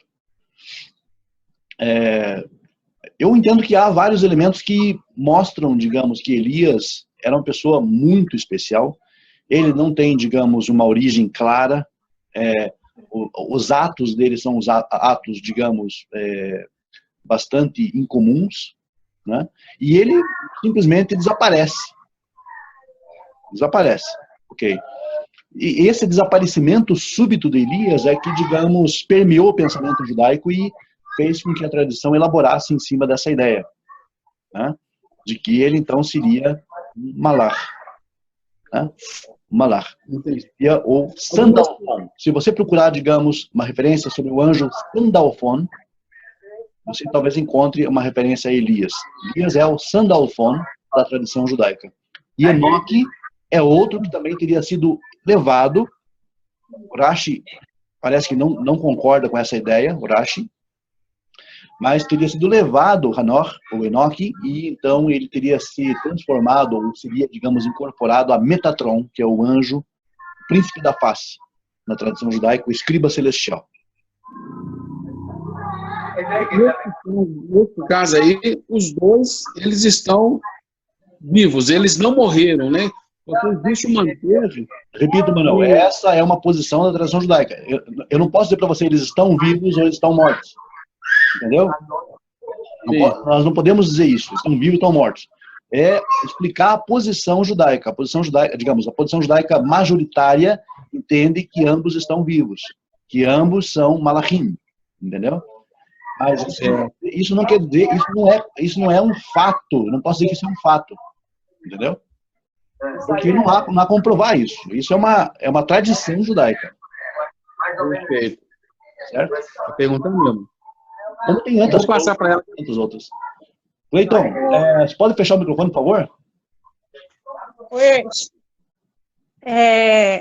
No caso de Elias Hanavi, você sabe que eu tive no grupo aí do pessoal, né? Qual grupo? Do pessoal.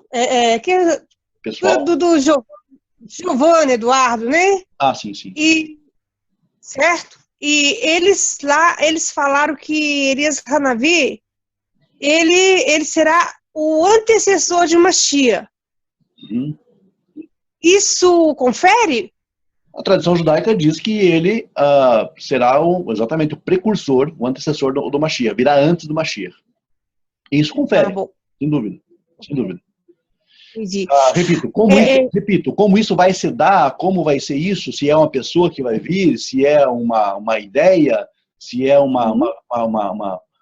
pensamento, uma filosofia, uma forma, uma nova abordagem judaica de entender a Torá, de viver a Torá, nós não sabemos exatamente como será. A ideia é que Eliyahu Hanavi precede a vinda do Mashiach ben David. Baruch Hashem, entendi. Outro, quando meu esposo fez a pergunta, por quê?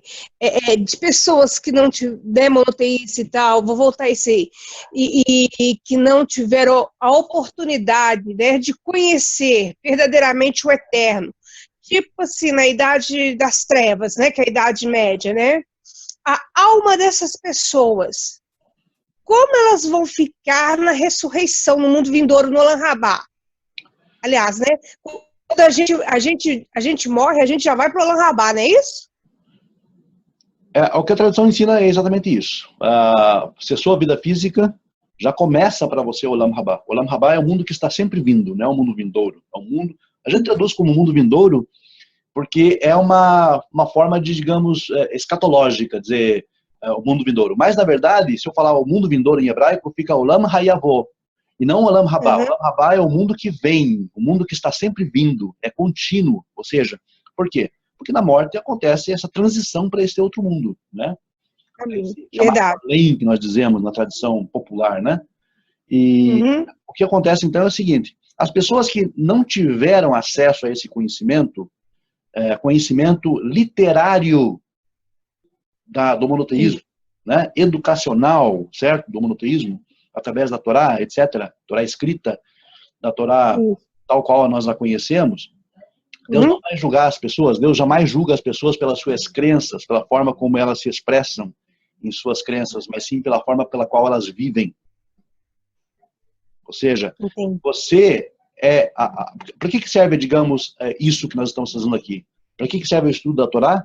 Para disciplinar a nossa vida em conformidade com a vontade de Deus. Mas isso não quer dizer que o homem seja incompetente de levar uma vida digna diante de Deus, mesmo sem Torá. Por quê?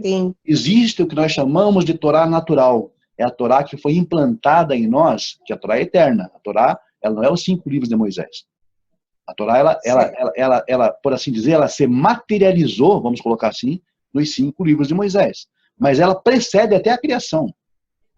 Ou seja, o que é a Torá, então? A Torá é aquilo que Deus insere em nós como sendo o testemunho da sua verdade, o testemunho da sua realidade. E nós podemos viver, digamos, em conformidade com a vontade de Deus, ainda que não conheçamos Torá. Como Noé viveu, como todos os patriarcas antes de Noé viveram, aqueles que viveram em conformidade com a vontade de Deus, Enoque, a gente está falando aqui agora, Enoque, ele viveu num período onde não existia Torá. Verdade. Moisés e o Sinai estavam muito tempo ainda no futuro, mas ele viveu Torá a ponto, digamos, que a Torá fala que Deus para si o tomou. Deus amou tanto Hanor que Deus para si o tomou. Entenda-se isso como uma morte que ele passou pelo Olam Rabá, ou então como uma forma, digamos, de elevá-lo a uma condição de malar, por exemplo, como a tradição ensina. De qualquer forma, ele andou na presença de Deus. Ou seja, andou com Deus. Sem Torá. Sem Torá. Igual a Abraão, né? Igual, exatamente. Abraão também, mesma coisa. Ele cumpriu a Torá sem Torá. Os patriarcas, todos eles cumpriram a Torá sem Torá. Agora é importante que se entenda, gente. Cumprir Torá não é usar tzitzit, tefilim, colocar mezuzá, comer kasher, não é nada disso. Isso é do judeu. Isso é a expressão da Torá para os judeus, para o sacerdócio judaico. Cumprir Torá é algo muito mais amplo. Cumprir Torá é viver em conformidade com a vontade de Deus, como assim ele determina, como ele assim ele colocou para toda a humanidade. Por isso, a humanidade é inexcusável. O ser humano não pode dar uma desculpa de que não sabe fazer aquilo que é bom, porque sabe. Não faz porque tem falta de vergonha na cara. Faz o mal porque é sem vergonha. Porque é passível de erro. Ok? É passível de erro. Passível de erro faz o erro porque é passível de erro. Mas se continua errando é sem vergonha. Porque está inserido em nós, desde a época em que nós temos consciência deste mundo, quando nós passamos a ter consciência da realidade, aquilo que é certo e errado está em nossa mente. E nós só operamos o mal se assim nós desejarmos fazer o mal. Então, desta forma que nós seremos julgados, não por aquilo que cremos. Porque a crença é uma fantasia, gente. Vamos falar bem a verdade, a crença é uma fantasia. A crença, ela é absolutamente passível de engano, de transição, de contradições. As próprias crenças judaicas, na verdade, elas têm opiniões diversas. Os judeus entendem exatamente por essa razão, que a crença, na verdade, é algo muito muito volátil. A forma é muito volátil. A forma é transitória, é volátil. Mas o que fica, o que permanece é aquilo que permeia a mente humana desde o momento em que Deus cria o homem racional, Adam Arishon, e coloca ele aqui nessa terra para ele ser soberano senhor desta terra, fiel depositário da criação, para que ele faça o bem e ignore o mal. Agora, se o homem recusa a fazer o bem e opera apenas o mal, que esperança ele vai ter desta vida e da outra vida? Nenhuma. Ele não pode ter esperança. O destino dele é a ruína. Independente de Torá, com ou sem Torá. Ele simplesmente não pode ter esperança alguma, nem nesta vida, nem na outra. Nem nesse mundo, no Olam Hazé, nem na Olam Rabá. Jamais. A coisa, na verdade, é absolutamente simples. É o homem que a complica. Miqueias 18, sempre cito esse passuca. Fala, o que Deus espera de ti? Que apenas que ande humildemente com teu Deus, que ame a benignidade, a misericórdia, e que ande humildemente com teu Deus. Isso é simples demais. Por que o homem quer complicar? O homem quer complicar porque o texto de Coelho diz bem claro que Deus criou o homem reto, mas o homem criou para si muitas astúcias. O que é astúcia, gente? É dogma, é doutrina, é forma, é religião, é rito, é cerimônia, é formalismo. Formalismo frio, ficção, fantasia. É isso que o homem cria para ele. A coisa é simples demais. Nós é que complicamos aqui embaixo. Né? Ô, João. Deus dá um roteiro para você seguir, e o que você faz? Você quer colocar adição nele. Você quer colocar, digamos, mais acréscimo, porque não tá bom, não quero mais. Né? Ah, eu quero fazer mais para Deus. Deus não pede para você fazer mais para Ele. Deus pede para você fazer mais para o próximo, e para você mesmo, para a sociedade, para a tua família. É isso que Deus pede para você. Deus não precisa de nada de você, em absoluto. Deus não precisa das tuas orações, Ele não precisa das tuas preces, Ele não precisa do teu louvor, não precisa de nada disso. Não precisa você sair cantando para Ele. Deus não tem ouvidos para ouvir canção, música, hino, nada disso. Ou oração, gente. Isso é bom para nós. Ah, mas você está falando para que eu não posso cantar para Deus? Eu não posso orar? Pode. Só que isso é bom para nós. Isso não é bom para Deus. Isso não impacta Deus. Deus não precisa disso. Deus não tem carência. Deus não é um ser carente. Ele fica esperando, de mãos postas, torcendo para que algum ser humano cante um hino de louvor para Ele. Que Deus fica esperando que alguém ore para Ele, que alguém reze para Ele. Isso é bobagem, é fantasia. Isso é um Deus fraco, carente, que precisa, digamos, de algum apoio emocional. Esse não é o meu Deus. Nem é o Deus de vocês, com certeza. Nosso Deus é um Deus muito forte.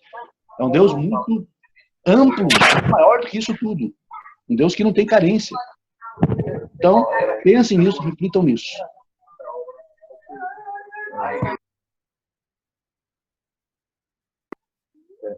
Olá, Ash. A questão que você falou aí, que ele não precisa, tudo isso aí. Mas voltando ao tema, rapidinho, do que nós estávamos falando. Quando a gente lê ali Isaías capítulo 11, 6, e a gente fala assim, o lobo morar com o cordeiro, a criança meterá a mão no beliziaco, né, que é a serpente. O lobo, o leão comerá palha como boi.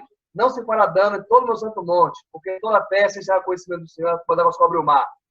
Como é isso? Toda a terra, né? Não, e aí, que período é esse? Que período é esse? Entendeu? Isso é uma alegoria para, digamos, o momento em que Israel fosse restaurado como nação. 48, né? Isso seria. Isso. O Rambam diz que isso, digamos, é uma alegoria, esse negócio a natureza, como diz o próprio Rambam, no Mishneh Torah, a natureza, as leis naturais não serão alteradas em momento algum. Em momento algum. Ou seja, isso é uma metáfora para dizer que um dia os inimigos de Israel seriam calados. Isso já acontece, isso já aconteceu em algum momento histórico, já aconteceu em algum momento histórico. No período dos Asmoneus, no período dos reis Asmoneus, Israel teve paz, teve sossego, as nações não amedrontaram, não impuseram seu terror, seu medo a Israel. Mas vocês precisam entender o seguinte, gente, a Torá está repleta, o Tanakh está repleto daquilo que chama de dia do Senhor. Eis que virá um dia do Senhor. Já leram isso? Está repleta de exemplos. Então, as pessoas quando leem eis que virá um dia do Senhor, as pessoas pensam lá no futuro em que o mundo vai acabar e todo mundo vai ser julgado, e que aí, no caso, os justos vão viver eternamente e os maus serão condenados eternamente. Esse eis que virá um dia do Senhor não é necessariamente escatologia. Esse eis que virá um dia do Senhor é o encerramento de uma fase da história judaica para início de outra. Então, aquele princípio do capítulo 11 de Isaías fala do ideal da nação judaica que, digamos, vivenciaria um dia um momento de paz, um momento de quietude, um momento em que as nações dariam sossego, no momento em que haveria um rei, então uma pessoa justa governando o povo, e então o povo desfrutaria da paz, desfrutaria dessa quietude, dessa tranquilidade na terra, etc. Mas nós vemos que isso são períodos, são ciclos da história judaica que se sobrepõem e que acaba, digamos, lá na frente, o judeu acaba pecando de novo e acaba tudo voltando a estaca zero. E mais uma vez nós temos essa alusão à história cíclica de Israel, e não a ideia, digamos, de que haverá um momento em que o leão vai comer junto com o cordeiro, vai pastar, digamos, vai deixar de ser carnívoro e vai comer palha junto com o boi. Isso tudo é alegoria, uma metáfora das nações, porque aonde você vê animal na profecia, isso simboliza as nações gentílicas, as nações pagãs que ameaçam Israel. Então essas nações viveriam em paz com Israel em algum momento, e viveram muitos momentos históricos, mas depois Israel pecou e Deus chegou chicote. O animal é alegórico. É alegórico, é uma figura das nações que oprimiam os judeus. Aonde você vê animal na profecia é uma representação das nações pagãs. Sim, já entendemos isso. Eu quero te perguntar aqui agora, João. Eu tenho uma dúvida muito grande para tirar. Por exemplo, se Elias é um malá, porém foi visto por todo ser humano, ele comia, ele tinha vontades, e ele é um malá, ele tem genealogia. Ele não tem genealogia na escritura. Mas ele nasceu de uma mulher? Então, eu não afirmo, veja bem, eu não afirmo que ele seja um malá. Diz isso a tradição. Eu não estou afirmando. Está bem claro isso. Não estou afirmando. Eu só passei o que a tradição diz. Aí cada um julgue por si mesmo. Realmente ele não tem uma genealogia. Mas o fato não é que ele não tenha, não apresenta uma genealogia. Assim como não apresenta uma genealogia de Jó. Nós temos a genealogia de Jó ali, não? Não. Temos a genealogia, sei lá, de algum outro personagem, me ajudem. Não, nós temos, né? Nós temos a genealogia dele. Ok, mas tem vários personagens que não aparecem em genealogia, né? Tem a genealogia do rei Abimelech? Não tem, né? Não tem. Então, quer dizer, não é pelo fato de não aparecer genealogia que nós devamos, então, entender que essa pessoa sei lá, é de outro plano, não é isso. Mas é que o fato é que o profeta Malaquias, como o Manuel citou aqui, inclusive, o profeta Malaquias fala que um dia virá o Elias, antes que venha o terrível, grande e terrível dia do Senhor, fala o texto. E a tradição judaica ensina a partir daí, ou deriva o ensino a partir daí, de que Elias virá um dia. Virá como? Obviamente sendo um malar. Só podia, digamos, de onde que ele vem? De outro plano de existência, da presença de Deus. Então, para anunciar a era messiânica. Mas tudo isso, gente, tudo isso é apenas suposição. Não é algo visível, não é algo prático, não é algo claro. É especulativo. Não é literal, né, João? Não é literal. Então eu não posso entender isso, eu não estou afirmando isso. Eu estou apenas colocando aquilo que a tradição ensina. Agora, a própria era do Mashiach, né? Não é literal. A própria exato. Você não pode interpretar a era do Mashiach como literal. É aquela questão. Porque a própria era do Mashiach, na verdade, que o Beto citou aqui, é algo derivado, vejam bem, derivado da percepção dos rabinos em cima do texto da Torá. Nós não temos nada claro sobre Mashiach na Torá, gente. Nada. Nada. Nem um texto, nem uma passagem. Não temos nem mesmo o nome Mashiach. Nem mesmo o nome a Mashiach. Né, como, digamos, o rei escatológico que virá, digamos, no fim dos tempos e que restaurará todos. Não temos essa ideia. Isso foi uma elaboração rabínica. Essa ideia pode surgir também de uma era, né, João, de despertamento da humanidade também, Pode. Né? Pode. Nós podemos estar, digamos, vivendo o limiar dessa era, com tantos monoteístas surgindo, né? Pois não. Né? João, Beto. Rapidinho. Como você falou aí que a expressão Mashiach não existe nem na João Ferreira de Almeida, né? E nem, não existe. Nem no agora não existe no texto hebraico. Isso, hebraico. Muito bem. Agora a questão quando a gente lê lá, eu não sei se é Ezequiel, que geralmente fala isso, é Ezequiel, 37 mesmo, fala assim, o meu servo Davi reinará sobre ele, né?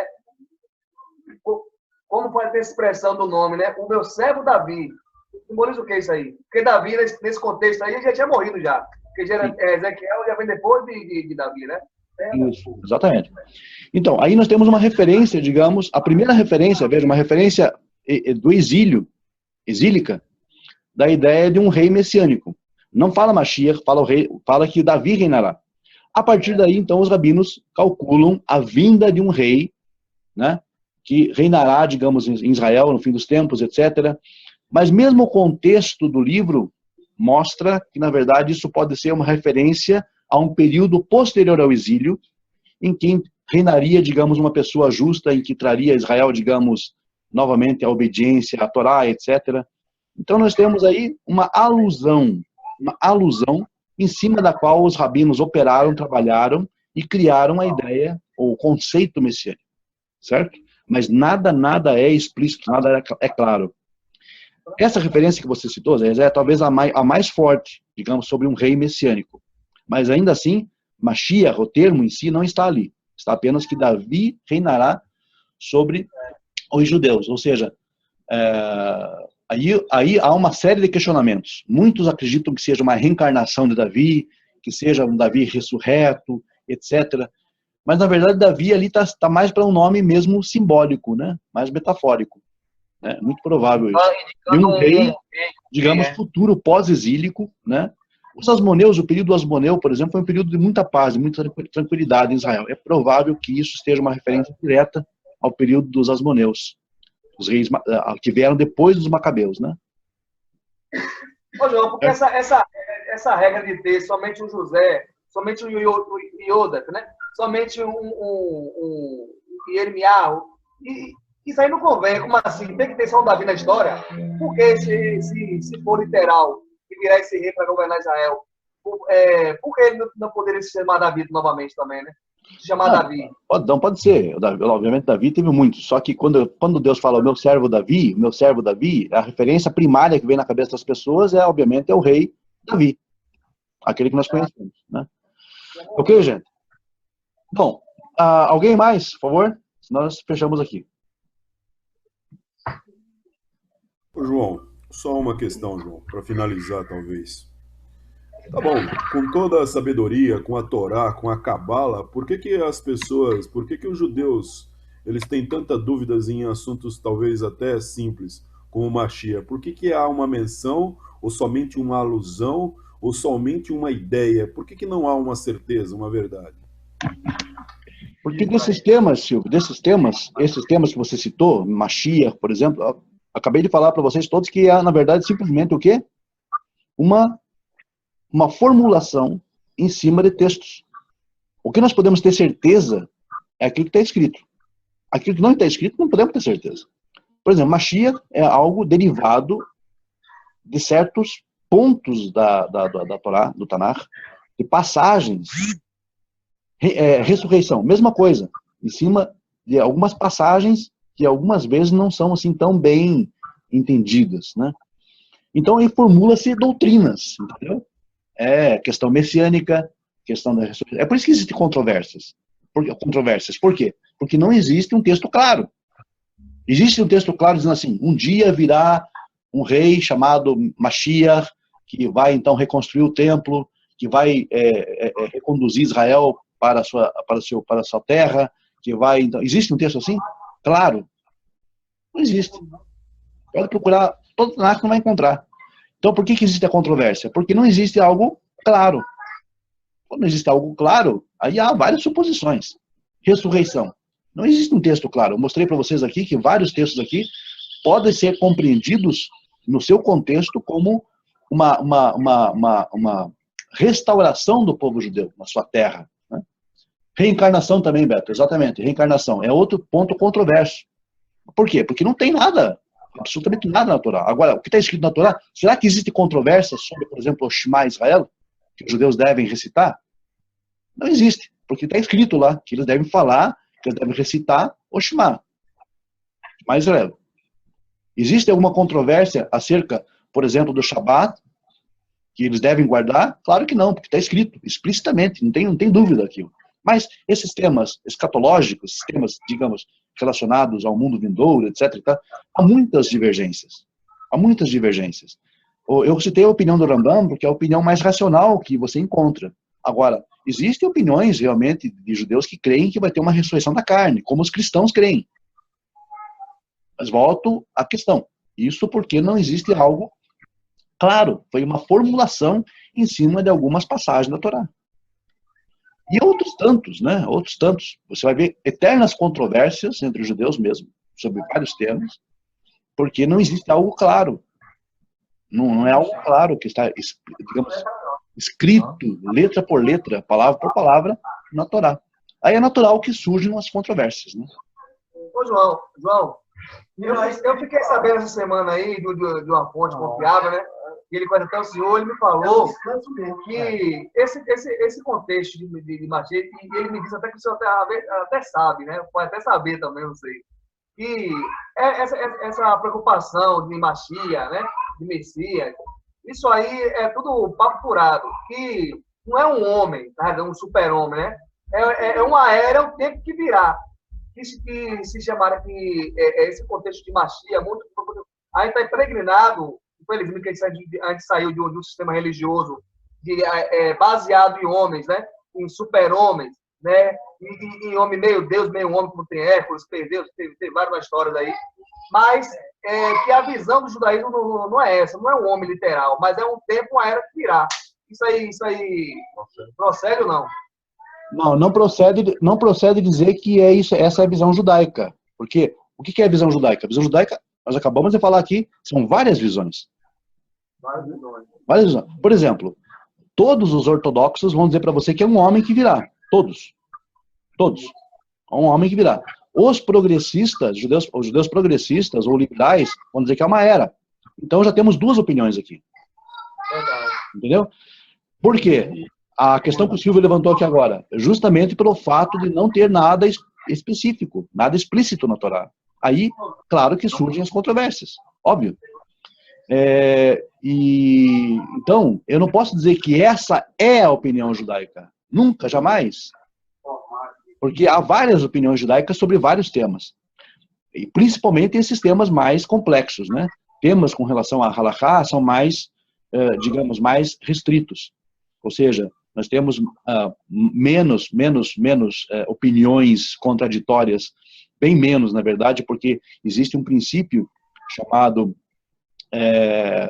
a legislação, que é o possequim, o possek, aquele que legisla. Então, isso é aceito, isso é sempre citado na halakha. Com lei judaica, na verdade, é mais estrito. Então, fica mais fácil você entender. Bom, a lei judaica fala isso. Agora, interpretação da Torá com relação aos judeus, aí, meu amigo, aí varia muito. Então, resta para nós o quê? Como monoteístas, sempre permear o caminho da razão, o caminho lógico, o caminho que vai, digamos, satisfazer o nosso intelecto, a nossa inteligência, e que vai estar em conformidade com aquilo que Deus colocou em nós, que é realmente a imagem dele, ou seja, de um ser inteligente, não de um ser fantasioso e que acabe, digamos, envolto em misticismo barato, em hipóteses, em teorias que não condizem com a realidade. Né? Então, há essas duas opiniões. Agora, como você entende isso? Aí há algo que está em aberto. Os judeus sempre colocaram em aberto. O Talmud, por exemplo, coloca N opiniões sobre o Olam Haba. Centenas de opiniões sobre Mashiach, centenas de opiniões sobre várias coisas. Tanto é que até os messiânicos eles acabam usando muito do que o Talmud fala para poder proteger os dogmas deles. Né? Isso também é um equívoco, porque aquilo não é uma opinião rígida do judaísmo. Aquilo é um dito de um determinado rabino, ou de rabino X, de rabino Y, né? E não condiz necessariamente com a opinião judaica. Não posso dizer que existe uma opinião judaica. O judaísmo nunca foi monolítico. Né? Jamais foi monolítico. Certo? Ô, João, nós sabemos que a nação de Israel foi estabelecida nas 12 tribos, não é isso? que foram espalhadas, que hoje, infelizmente, elas não estão juntas mais. Esses ortodoxos, os progressistas, os outros que eles fazem parte de alguma tribo antiga dessa aí? Ou não? Entendeu? Não, ortodoxo, liberal, progressista são vertentes, não tem a ver com tribo. Quando você fala de tribo hoje, na verdade a ideia de tribo não existe hoje. Eu até acho interessante que tem muitas pessoas que se dizem judeus, é messiânico, na verdade, que falam, eu sou da tribo de Manassés, eu sou da tribo de Dan, eu sou de Efraim, eu sou de Benjamim, eu sou de Judá, não sei o quê. Isso é uma grande bobagem, não existe esse negócio de tribo hoje, né? Ok. Então, o que acontece? O que nós temos de hoje, digamos, são os judeus. Judeus descendem da tribo de Judá, misturada à tribo de Benjamim. Então, todo judeu que você vê hoje, que você conhece hoje, é um mix, por assim dizer, descendente de Judá e Benjamim, apenas. Porque as demais tribos não existem mais, elas desapareceram para a história. Agora, esses judeus, eles escolhem ser progressistas, eles escolhem ser liberais ou conservadores, etc. Tá certo? Mas o Silvio alertou que nós estamos fugindo do tema já, tá ok? Então nós temos que fechar aqui. Temos que fechar aqui porque já fugimos um pouco do tema. Andréia? Isso. Só uma pergunta. É certo eu falar que o Mashiach é o despertar da minha consciência, ou seja, através do despertar da minha consciência para o monoteísmo, eu apresso a vinda de Mashiach? Perfeito. Perfeito. Talvez você não possa falar isso, mas você possa perceber isso, entendeu? Entendi. Se você falar isso, você vai, digamos, de certa forma, você vai afetar, você vai, digamos, você vai ter alguma confusão com alguns judeus mais radicais, entendeu? Uhum. Mas com aquele judeu que é, digamos, esclarecido, você não vai ter problema. Entendi. Correto. Obrigada. É isso. Ok? Eu tô vendo o Ricardo com a mão levantada aqui. Ricardo, quer falar? Pensar que em ela se conscientizar, Ok, né? acho que não, né? Já é o período de dinastia. Então, em resumo, o nosso foco tem que ser o Criador e esquecer esse negócio de Mashiach, né? Porque ele está muito preso a homem. Não, o foco, na verdade, sempre foi o Criador. Quem fica nessa de Mashiach aí é idólatra, né? É verdade. Porque o mandamento é que amarás o Senhor, teu Elohim, né? É igual esse negócio aí. Vou cantar para o Mashiach, né? E esse Rabbeinu, Moreno, né? Essas ideias, por exemplo, aí de ficar louvando o Mashiach. Tem uma seita judaica, uma vertente judaica que fica louvando o Mashiach, né? Trabalhar para trazer o Mashiach. Tem uma seita judaica aí que vive falando de Mashiach, vive até cantando para o Mashiach, dizendo que o Mashiach já veio, fica cantando para ele, fazendo musiquinha para o Mashiach, etc. Isso, gente, é avodazará, isso é idolatria. Pura e simplesmente. Não gostaram? Paciência, fazer o quê? É idolatria, ok? Estou idolatrando isso é avodazará. Né?